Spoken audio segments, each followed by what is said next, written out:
Every soldier working for the East India Company in the 19th century was trained to obey, but many of them rebelled in the year 1857. Havildar Alam Beg of 46th Regiment Bengal and Infantry was one of them. Alam Beg's story is a story of courage, resistance, and unsettling twist. So let's get into it.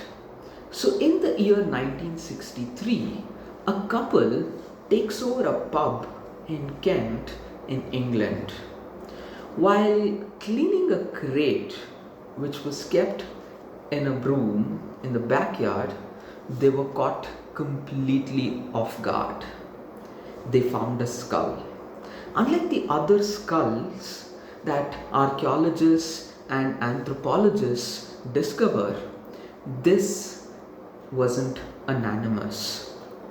There was a note that was inserted into the eye socket. It read like this: Skull of Havildar Alam Beg, 46th Regiment, Bengal and Infantry, who was blown away from a gun among several others of his regiment. He was a principal leader in the mutiny of 1857 and of a most ruffianly disposition. It took possession at the head of a small party of the road leading to the fort, to which place all the Europeans were hurrying for safety. His party surprised and killed Dr. Graham, shooting him in his buggy by the side of his daughter. His next victim was Reverend Mr. Hunter, a missionary who was flying with his wife and daughters in the same direction. He murdered Mr. Hunter and his wife and daughters after being brutally treated, were butchered by the roadside. The skull was on display for years at the pub.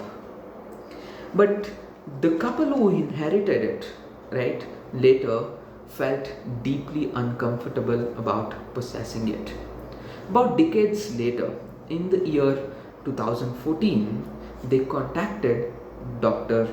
Wagner, who was teaching imperial history at the University of London. After getting his hands on the skull, the first thing that Dr. Wagner did was to take it to the Natural History Museum in London in order to make sure that the skull matches with the history that is outlined in the note. Upon analysis, the experts at the museum confirmed that the skull belonged to a male Asian ancestry, probably in his mid-30s.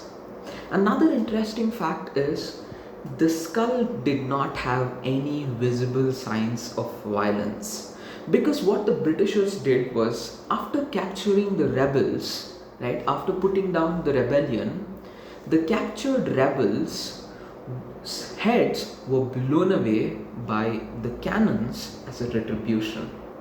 So in such a situation, the torso takes the load, not the head. So therefore there was no signs of violence on the skull. But the skull had the cut marks, suggesting that they would have defleshed the skull either by boiling it or by leaving it to the insects. This piqued Wagner's interest. He ventured into further research, digged into archives in India and in London. But the evidence that he could collect about Alam Beg was very scanty, as there was no explicit mention of his name in any of the archival documents. But by joining the dots, Wagner suggests that Alam Beg, properly transliterated as Alim Beg, was a Sunni Muslim from North India. The Bengal regiment was raised in Kanpur in today's Uttar Pradesh, and it is likely that Beg hailed from this region. Apart from this, Beg was responsible for a small detachment of soldiers, and in addition to that, he was supposed to guard the camp, carrying letters, and working as a peon for higher officials of the regiment. After the revolt of 1857 broke out in July 1857, he appeared to have evaded the British troops until his capture and execution almost a year later. And Wagner also identifies that Robert George Costello, right, a relative of the alleged victims of Alam Beg, was someone who was responsible for carrying the skull from India to England.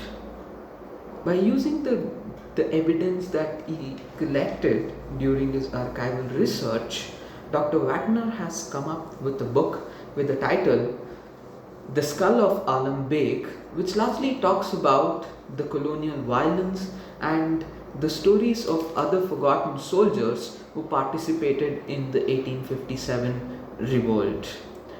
The final aim of his research, as Dr. Wagner puts it, my hope is for Alam Beg to be repatriated and buried in a respectful manner in the near future. Alam Beg's story is a testament to the violent nature of the 1857 revolt and the brutality of a colonizing mission, right, which claimed to be built on the principles of democracy and rule of law. Thank you.